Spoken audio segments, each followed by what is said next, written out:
what to do. If we could replace Biff with a robot, with a pointing robot, or perhaps a laser, we could totally get rid of the role of floor director. Like, if we could just put a laser on all 3 cameras, Loretta would just push a button, and the laser would be like, go to camera 2, okay? And that, I would have no floor director anymore. Which would be good, because my floor director is the guy that's like, you're not editing your shows fast enough. And I'm like, I'm sorry, I've been busy. I was buying 2 houses, and there were all those orphans that needed to be rescued. And there was this product which we shipped, maybe you heard of it, called Lion. I mean, I know you work in the iPod group. You're not used to shipping products on a timely schedule. But over in software engineering, we've got to make some money. No, we don't care. No, it's all iPhones and iPads now, near as I can tell. So apparently I have to go edit more TV shows so that he will get off my back. And then I have to upload them to Blip TV so that you can enjoy them at home. Or in prison, wherever you are. I don't know where people watch this. But I think I've got to assume I'm big in prisons. Although I don't think they get the internet in prisons. Because if they did, prisoners would use it for... Yeah, no one in prison's watching them, apparently. I mean, I guess if you're in prison and you're watching this, it's probably on an iPod that was smuggled in. In which case, A, John is partly responsible, and B, you got to talk to the guy that smuggles crap in and tell him you want more porn and less Keith. Because Anyway, it's August of 2011. August, as everyone knows, is vacation time for everyone. Kids in school, they got the summer vacation. And if you have kids and you're a parent, then you have to take vacation with your kids because the state frowns on it if you take vacation without your kids and just leave them at home. Even if you put plenty of Frosted Flakes around. Like, when I was 8, if my parents had said, Keith, we're going on a cruise for a week, we bought 7 boxes of Frosted Flakes, and there are 3 gallons of milk in the refrigerator.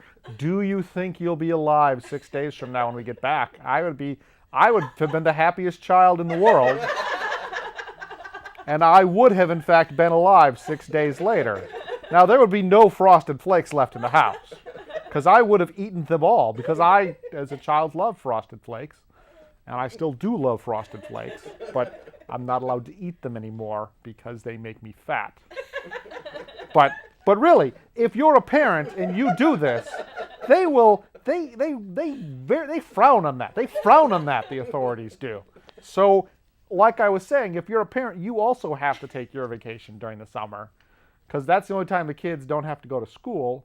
And I guess if you're a parent and you could take a vacation like 5 hours at a time during the school year, right? You send the kids off, then you got 5 hours of vacation on Monday, then the kids come home. And you get 5... It would never work. Until we invent teleporters, you can't do that. So, anyway, so I, as you know, don't have children because of a court order. And so technically, I can vacation anytime I want. Nonetheless, it turns out I usually end up going on vacations in the summers. And case in point, this past week, I spent in Vancouver. And Vancouver is in British Columbia. And for you Americans out there, British Columbia is in a country called Canada. It's up near Alaska. And for you Americans out there, Alaska is a state in America. And it's, if you think of what you remember as the map of the United States, Alaska is that one that's always in the box up on the left side.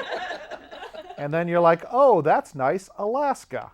But there's no indication that like where that it's similarly, it's up and to the left of the rest of the North America part of the United States of America.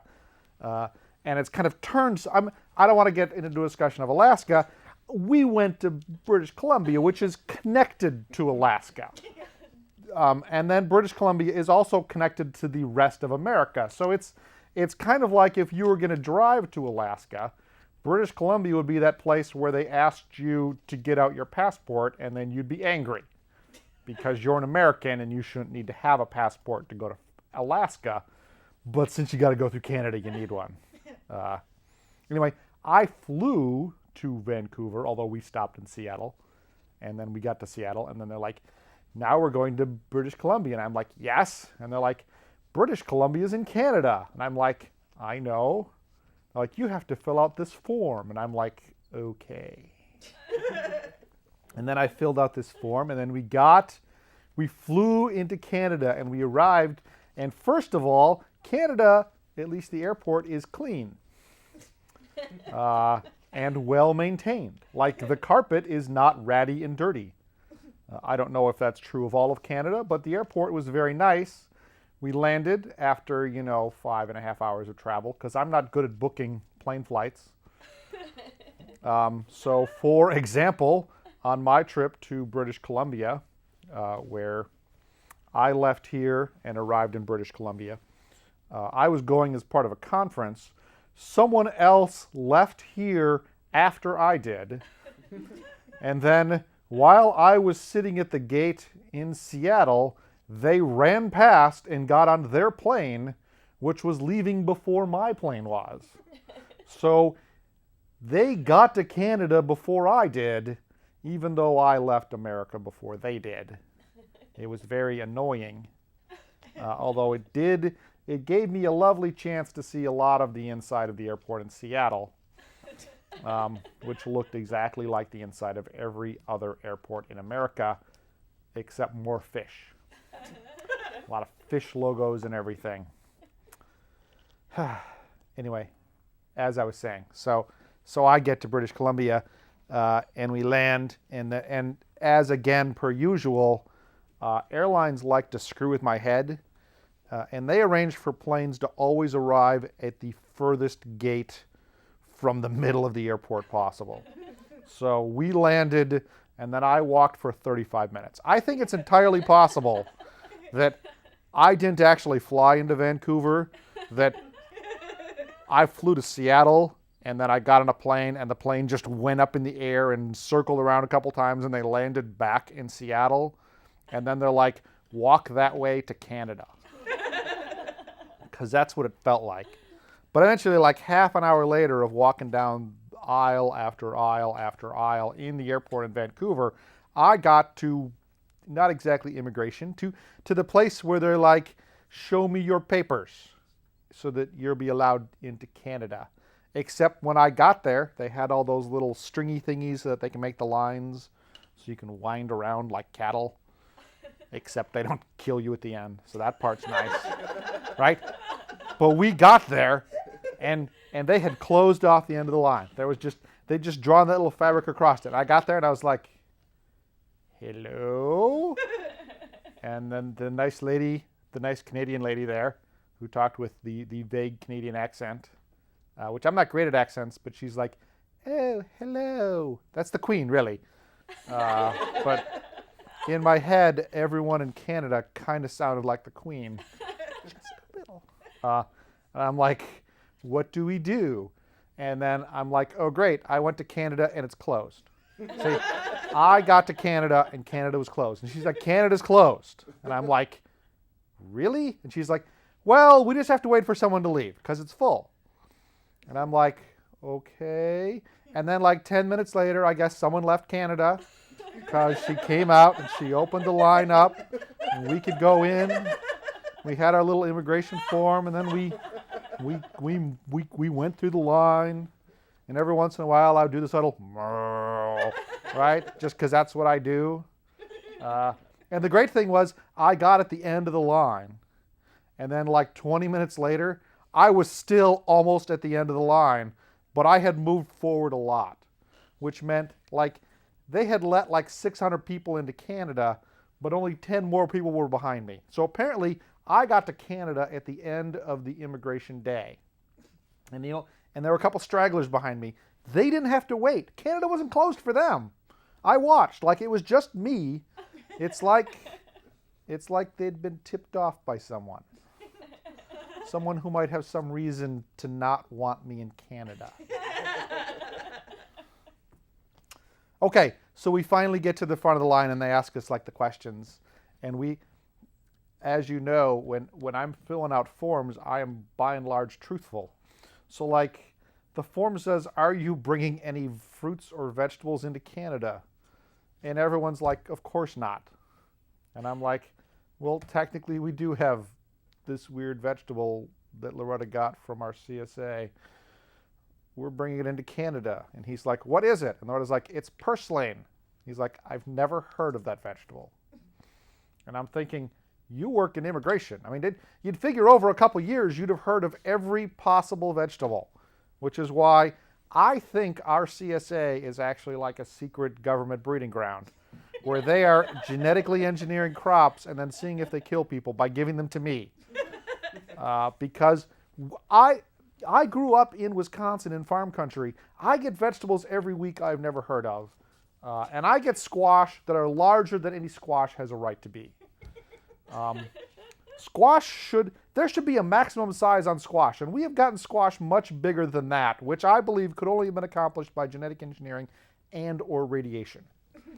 And while, given the choice, if I'd known it was radiation, I would eat the squash, on the plausibility that it would give me superpowers. But since it's probably genetic engineering, I don't think genetically engineered squash are going to give me superpowers. So I do not eat the squash they give us. I let Loretta eat them, and then I keep an eye on her. So that if it appears she's developing superpowers, I would then begin to eat the squash. But look, man, I have gotten one item into my list of 5. Oh, quick, I got to talk about Harry Potter just because John said not to. Okay, so anyway, we went to Canada, and as you know, I'm terrible on vacation, mostly because I don't like leaving home. And people are like, Keith, don't you like to travel? I'm like, no, I do not like to travel. I have arranged for my house to be where I want to be, right? Everything I like is at my house, right? People are like, if there's something I can spend money on that would make me happier to be where I am, I buy it. So my house is the peak of happiness for me, right? Mathematically, I have arranged for there to be the further you get from where I live, you would assume the more miserable I would be. So I am terrible on vacation. First, I don't like going. And then when I get there, I don't know what to do. Because at my house, I always have stuff to do because I'm terribly busy. And so I have long lists. Whereas when I'm in Canada, there's nothing to do. It's a huge country full of very polite people with nothing for me to do. So we get to Canada, right? And as with, like, all my vacations, well, first of all my vacations involve TomTom because I have a little TomTom, and so when we get somewhere, we don't plan much before we go. So we will land and we will go, well, let's see what the TomTom says is nearby. And then we'll poke at it, and then we'll drive there, and then we'll go, this sucks. And then we'll find the next thing, right? So there was a lot of TomTom driving around for things. I booked myself into a nice Holiday Inn because I am Holiday Inn people. Like there were 2 days of this that they were kind of for business for this group I'm a member of. And for those, we were in this luxury hotel, this God knows how many stories, but this 20, 30-story downtown Vancouver, very tall, very glassy, $290 a night hotel room at a discount. I don't know what. I'm Holiday Inn people. I cannot in good faith pay $290 a night for a hotel room. I mean, I'd be like, well, first of all, I'm on vacation. I just paid $290 for this room. Why would I leave? I mean, I would just be wasting money, right? I mean, that's like $10 an hour, right? If I go out to dinner, I have wasted $10 of my hotel room. Just in the time I'm at dinner, $10 an hour is a lot of money for a very ordinary hotel room with a very ordinary bed and like, oh look, I can see the harbor. It looks like a harbor. I'm glad I spent all that money on this hotel. No. So I stayed, in a $150 a night hotel room with a jacuzzi. Because if I'm going to spend $150 a night, I'm going to get a big tub with bubbles where I can push the little button and it'll go, and I'll be like, this was really worth about $8. But I guess. And again, when I'm on vacation, I end up doing, again, I'm bored out of my mind because most of the things I got to do, I can't do. So I'm forced to do other things. We're in Vancouver, we're just driving around because why not? There's nothing else to do there. I watched CNN. There was this debt crisis in America that was happening that weekend. It's old news by the time you've heard of this, assuming America still exists.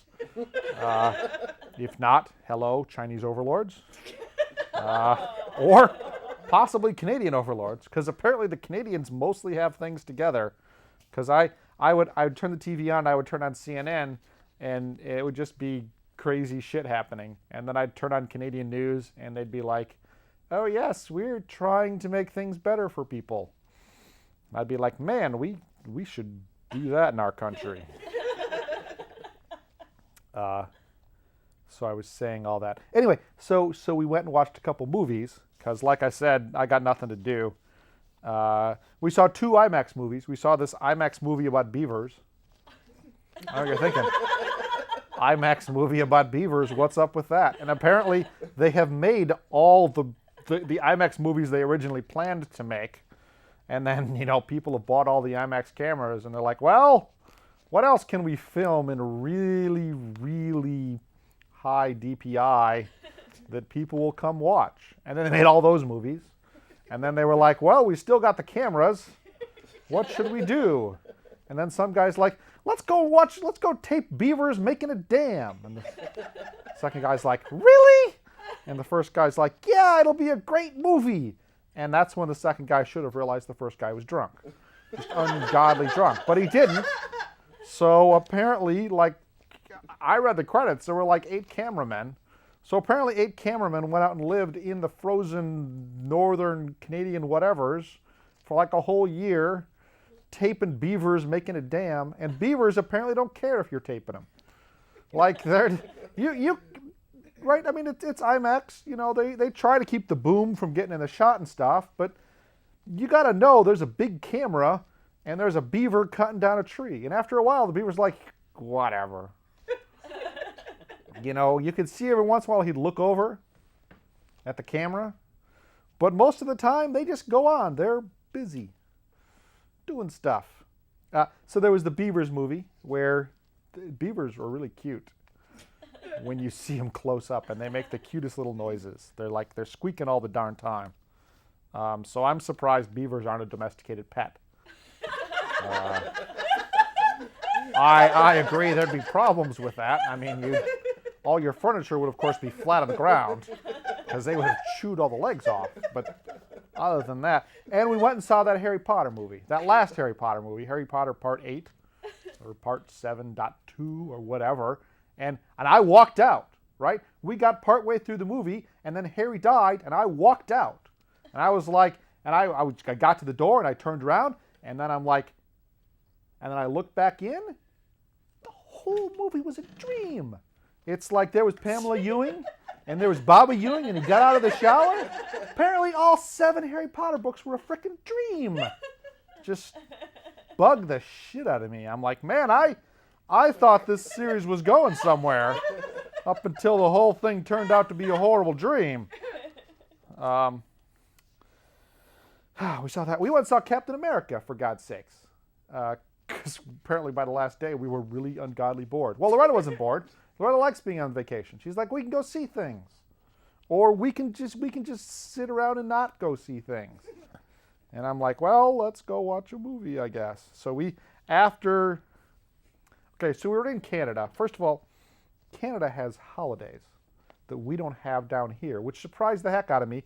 We were there for a holiday called BC Day, which I was like, you have a holiday celebrating the pre-Christian calendar? Like, no, it's British Columbia Day. I'm like, if you're in British Columbia, isn't every day British Columbia Day? I'm like, no, this is... And then they explained it to me, and I wasn't paying attention because of the accent, right? It's just, it's hard to follow. They said a lot less than I expected, by which I mean only about every fifth sentence ended with A. But they're like, British Columbia Day, it celebrates the blah, blah, blah, the founding blah, blah, blah, British Columbia, blah, blah, blah. And I'm like, yes. But we went and saw Captain America on BC Day. Which I kind of thought was funny because Captain America, right? He's American, and we saw it on the national holiday for British Columbia. We went and saw fireworks when we were there too on a Saturday night. They had, this is in downtown Vancouver, right? And they apparently launched fireworks over the harbor. It's a big, huge thing. They were very proud that after the fireworks there were no riots. And it took me a while. They kept talking on the radio and the news about how, we got to be careful this time not to have riots. And I was thinking, like, you're Canadians. I'm not even sure if you know how to riot.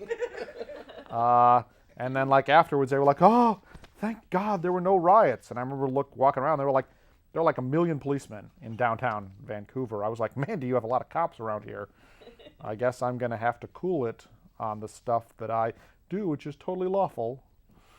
And then later it occurred to me, Vancouver is that, they had that big riot after the hockey game there, like 3 or 4 months ago. That huge riot where that nice couple decided to lay down and kiss each other in between the two police lines. That's the only thing I remember from the riot. Apparently bad things happened, but I didn't remember. Anyway, so I was saying, so we're at this fireworks show, and it's a fireworks show. We're shooting fireworks up. We're playing music. And it took me a couple minutes to realize none of this was patriotic American music. I was like, I don't know if I can watch fireworks without hearing mostly patriotic music and the occasional country music screed, which I kind of grin and bear my ways. No, they played Chinese opera or something. It was all string music. It was like, it had crescendos and stuff, but I'm like, this is wrong. I don't know why you people watch fireworks like this, because if it's not the 1812 overture at the end, I don't know fireworks are over until I hear the 1812 overture. Just so you know. Okay, Captain America. I got to get... Look, I'm going to get through none of this. Anyway, we went and saw Captain America. It's this movie, blah, blah, blah. And I noticed it's World War II, blah, blah, blah. We got the scrawny little kid. We got a scientist who injects him with something, and then he becomes a really big, muscular guy, and then he dresses like Captain America, and then he goes and beats up Nazis. So pretty much it's every comic book you've ever seen, except this guy has a shield instead of magical powers. And he's fighting this guy called the Red Skull, who's played by Mr. Smith from The Matrix.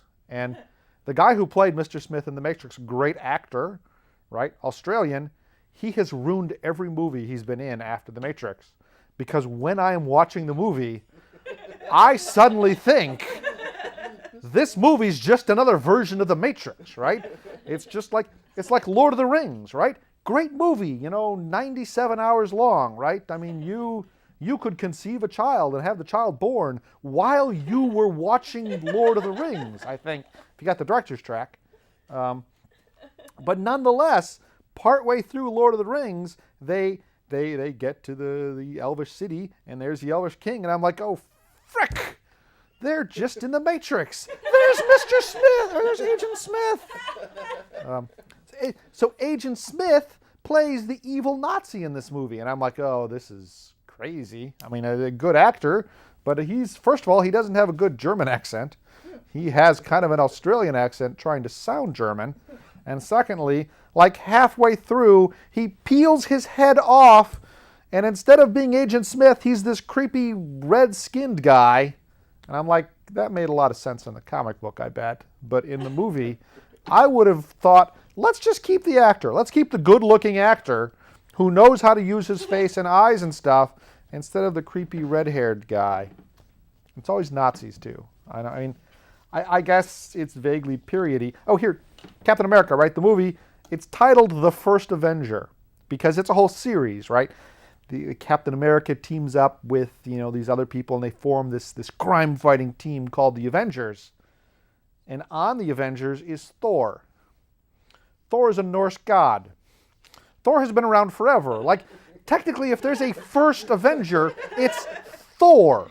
The 1,000-year-old god from across the Rainbow Bridge to Azeroth, or whatever the heck it was called. Asgard. I got the A right. I got the first A right. Okay? Not the scrawny little kid who got injected and made all puffy and muscular in the early 1940s. That's the second Avenger. Technically, he's the second Avenger. That didn't ruin the whole movie for me, but it did make me think briefly. What else can I talk? I got like a minute left here. Okay, so we got to Canada. Canada, we always eat more than we should when we're on vacation because, again, there's nothing to do. So it's like, well, let's go have food. Loretta, for the first time ever, had poutine in Canada, which is French fries with gravy and cheese. Truthfully, they're the best thing ever. They're heaven on earth almost. And we didn't even, and I've had them before. I've had good poutine before. The stuff we had was only okay, and it was still better than almost all food. Look, I'm supposed to stop talking now, I guess. Look, I didn't get to talk about, well, I guess I did. What? Japa Dog. Oh, I'm supposed to talk about Japa. There was also this hot dog place in downtown Vancouver, which we ate at, called Japa Dog. It's Japanese hot dogs. Although I don't think if you went to Japan, and if you went to Japan and went, I would like a Japa Dog, they would look at you like they don't know what you're talking about, which they probably don't because you're talking English and they don't. But they're like, we take hot dogs and we make them Japanese by putting stuff on them. I had one covered with cheese and meat and something else. It was delicious. I wouldn't have called it Japanese. I would have called it artery clogging because it in fact did. I didn't look up afterwards, but it's probably like a 4,000 calorie hot dog because hot dogs are basically just like rolled up bologna, which is pretty much like 90% fat, and then they covered it with 100% fat. So that just worked the fat average up. It was good. It was very good, but it was not good for me. And I forget what Loretta had. It was a hot dog with some Japanese shredded pork and something else on top. She liked it. I don't recall if I had a bite of it or not. That was the weird food. Let's see. We went and saw this aquarium in Stanley Park. I forget what it's called. It's the aquarium in Stanley Park. If you go to Canada, they'll know what you're talking about. John's telling me there's no more time, right? But I got credits. There's credits ruling, right? I can keep talking for a while. Here's the thing. First of all, it's an aquarium, so every time I go to an aquarium, I think dolphin cruise, right? Because there's dolphins in the aquarium who every morning those dolphins got to get up and think, wonder what I did wrong. Because I'm stuck here, whereas I could be out in the ocean having sex with other dolphins. With a wide variety of other dolphins, as opposed to the 3 other dolphins that I'm forced to have sex with every day here. Because that's what dolphins do. It's like 90% of their day is, I know it's a kid show.